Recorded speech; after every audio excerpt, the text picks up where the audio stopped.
Welcome to Yeshiva Daf Shir sponsor Louis Yeshiva Sam Yaakov Le'Amas Yitzchok. Holy Ball Basra Daf Mim Zayin. We're starting 4 lines from the top of the Amud. Omar B'Yechad Umon Ein Lo Chazaka. As we learned in the Mishnah, Umon, what's an Umon? A craftsman. A craftsman holds on to a chayfetz. That's not a chazaka, because we say the reason he got it is because he did it for the purpose of fixing it. And we saw in the Daf Mim Hey, the more broad the machlekes, where exactly when is a craftsman considered to be a craftsman? Ben Uman yesh la chazaka. The son of a woman doesn't have a chazaka.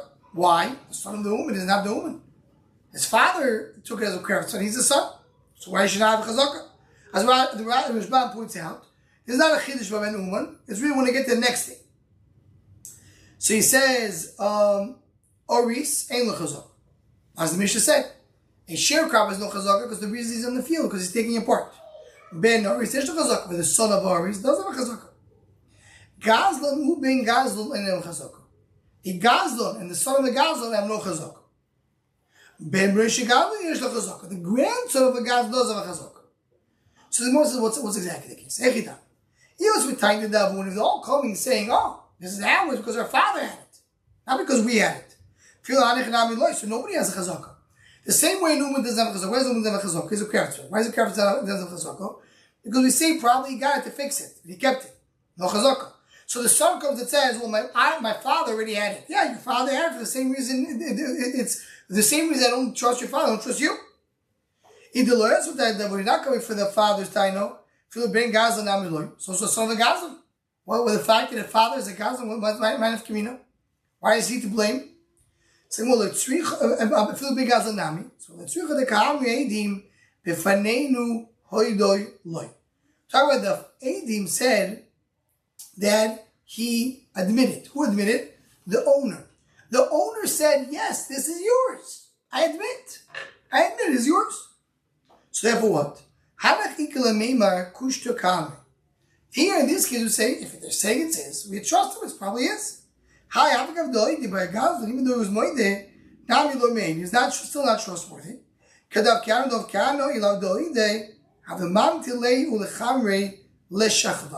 What does that mean? Meaning, by a gazlan, the only reason he's moide to him because he's scared. He's afraid of him. He really wants to take him to the police. Shachvar is like a type of police. The Rashbam brings over here that Shachvar is the pakid, meaning it's someone who's responsible. He really wanted to go to the police and complain about this person and say, "What are you doing? This guy stole from me." But he's afraid of him. The Gazlan is a bully. He's someone who the Nigzel is afraid of. So he says, "Okay, I'm moide," but he really doesn't want to be moide. That's by a Gazlan. The rest are different. And that's why we're talking about they came in the time of the father. They all came in the time of the father. But in the first case is if the original owner was moide, that's good enough.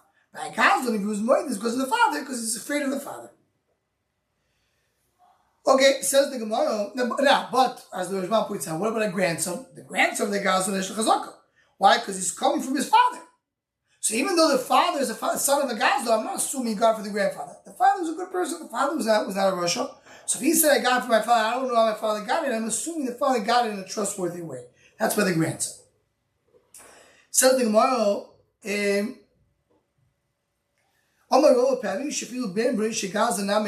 sometimes the grandson of a Gazlan also has no chazaka. Why? What's the case? That's arguer. So arguer says, if the son of the Gazlan, the grandson of the Gazlan says, this is not my father, so this came from my grandfather. Your grandfather is a Gazlan, the same problem. It's not because he's a grandson, automatically he has a time. But because he's a grandson, I'm assuming he got from his father, not from the grandfather. But if he says he got from a grandfather, so obviously it's not good. There's another gear, so the Rishonim bring over here, that the Rishonim like better. They want to say, we're talking about the son of a grandson. So the son of a grandson is not Neman, if he's coming the time of his father. But if he is Neman, if he comes the time of his grandfather, meaning the father of the Gazlan. The father was a Gazlan, not the grandfather. So then it will be a good time. Says the Gemara, Eichi Dami Gazlan. How do you define a Gazlan? We know he stole the Sodeh. That's good enough.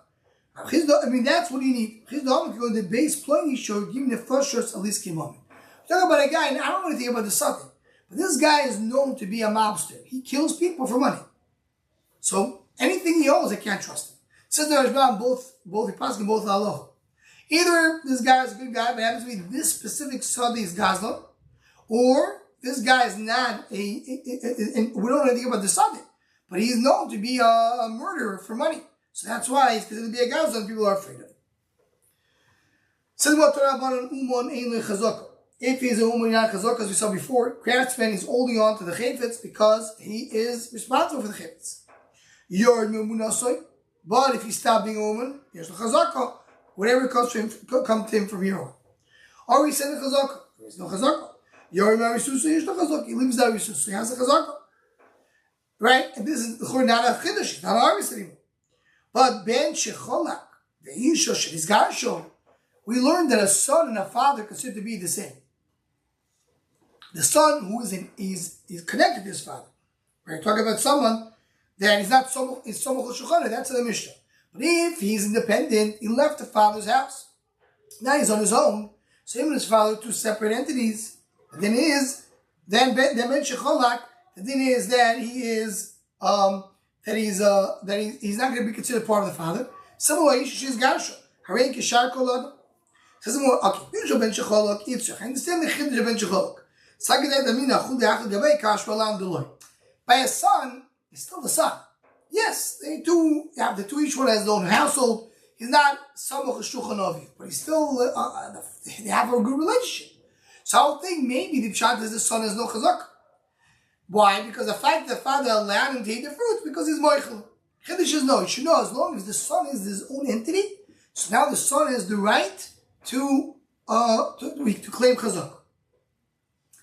But a woman who got divorced, Shita, they got divorced. They as Rob points out, they hate each other. The ex-husband and the ex-wife. So of course she holds on to the Chazak. So the Gemara, what we talk about, what is the case? We'll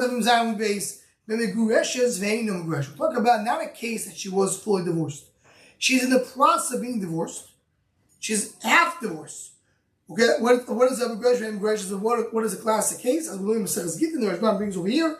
Someone threw a get to his wife, but was not sure if it was closer to him, or closer to her. So in the meantime, she's not fully divorced. She needs to get another get from him.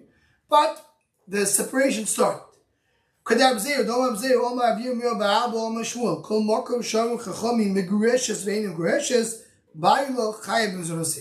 you have that din of Greshes, he still needs to feed her. So he needs to feed her. After that's the reason he gives her a right to be in the field. Because he needs to feed her. He's responsible for her food. So he gives her a field where she can take the food from. So there's no chazakos. Even though they hate each other. Even though they're in the process of divorce. They're basically separated. The chura here, you have over here a chiluk between the husband and wife. She's already in the process of being divorced. She still have a din of mizoinus. And therefore, because of a din of mizoinus, they have a din that is no chazak. Says the Gemara, Omar Nachman, Omar Liuna, Kulun sheviu rayo sulayo, ume'amidim sodi biyodam. Each one of these, of the cases we mentioned in the Mishnah, the chazak is not chazak. If they did bring a rayo, it's a good rayo, it works. Everything's okay. But Gazlan shevi rayo ain't rayo sulayo. By a Gaza, it's not a rayo. We don't do sod in his hand, even though he brings a right. That's before it's only by Gazlan. By Gazlan, the right is not good right. My Kamash wants a chiddush to him, local mistake going. Why we don't trust him? The Gemara is going to tell us, and that's what we saw before. Because the Gazlan is scared of him. So the fact that he brought a raya that eventually the owner agreed to the sale, is still a Gazlan. So says the Gemara, my Kamash wants a chiddush. Tanina, we learned in the Maseches Gittin. Someone took from a thief. Sikrikut is the goyim. They go and they took the sod. The Rambam brings you what we learned in the Gemara Gittin. There was 3 stages by Sikrikut. Stage number 1, they said anybody who does not kill a Jew, they will kill him. And then they said anybody who kills a Jew gets money. And then eventually they started having ordinary law, and anybody who kills a Jew will be killed. But originally there was no fear to kill the Jews. They killed the Jews easily. So a person knew if a guy comes and says, "You either give me my field or you're dead," he's going to be dead. So he was very, very scared. That's a secret. So someone went and bought it, come after the owner sold it to the secret. Now comes a shmerel and wants to buy the field. So he goes to the secret and says, "Oh, this field is yours. Can you sell it to me?" He says, "Sure." Then he went to the owner and says, "Do you agree to sign on the shtar that the secret sold me? Are you willing to co-sign on it?" Mikribato. Why is it mikribato? Because why is he agreeing to sign it? Because he knows the secret is doing it. He's scared. So we know that. If he does, the Mishnah goes on over there and says, if the Bava signed it first before the secret, then it's fine. But you see over here, when you're scared of the Gazlon, so then the sales are not sales. So what's a chiddush by us? So the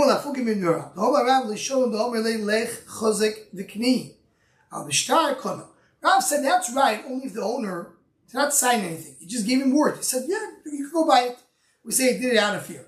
But if he signed the shtar, then to do such a ma'aseh, that shows that you really agreed to the sale.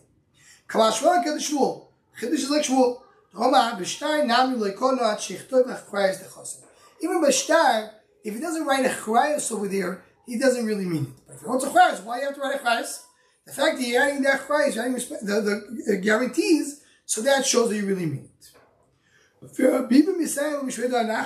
Says the one there, Bibi adds one more thing. Bibi says, he doesn't have karka, but he does have mois. Meaning what? That the karka he can't take, meaning that you don't put the sada biyadoi, but the mois of the hashbah should also like gazlan and nixel, but to make karka zu yesh to shech zerem lo nixel. Whatever the gazlan gave to the nixel, he has to give it back to him. For the kasin the gazlan have moisov. So if the gazlan paid the money, he gets the money back. So the sale is void, and if the sale is void, the land goes back to the original owner, and the money that was paid goes back to the gazlan. That's what Bibi added. Remember this Rabbi for the next sugya that we're going to learn in the next daf. That Rabbi over here says there was a sale, there was money, it's all void, even though he paid it. That's what Bibi adds. And we'll see in the sugya that we're going to learn in the next daf that we have a concept called a person was forced to sell something, he got money for it. We're going to see that the Gemara brings the shita that it's a good sale. Here you see that Rabbi disagrees. Because we talk about he got money, he has to give back the money. So the one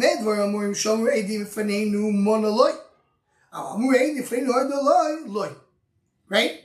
Meaning the whole discussion over here that there's a tzad to say that the money works. In other words, what Bibi said they have to pay him back. That's only that the Gazlan counted money. They even saw the money exchange. They saw the thief paying to the owner. So he paid you. It's not a good sale. Give back the money. But if he never paid him, the only thing they saw was that the owner admitted to the thief that he paid him. So then, then we say that's nothing. In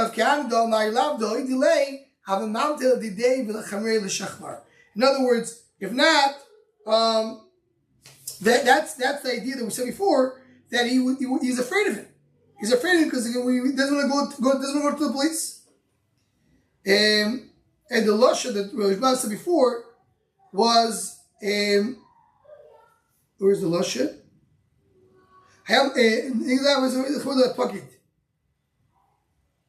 Right, so meaning the Gazlan, I said before a little differently. That's just to correct it.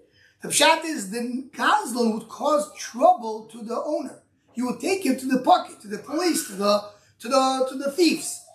So he was scared of him. So he admitted. So admitting doesn't mean anything. That's what it says. So if you saw the money goes back. If not. So that's what the Gemara concludes over here regarding the Gazlan. And the Gemara says the raya is not a good raya. And she saw that she never beat if he paid him, everything is void and the money goes back to the Gazlan. And this will lead up into the next sugya, which we'll see regarding someone who's forced to sell something We'll leave this for the next daf.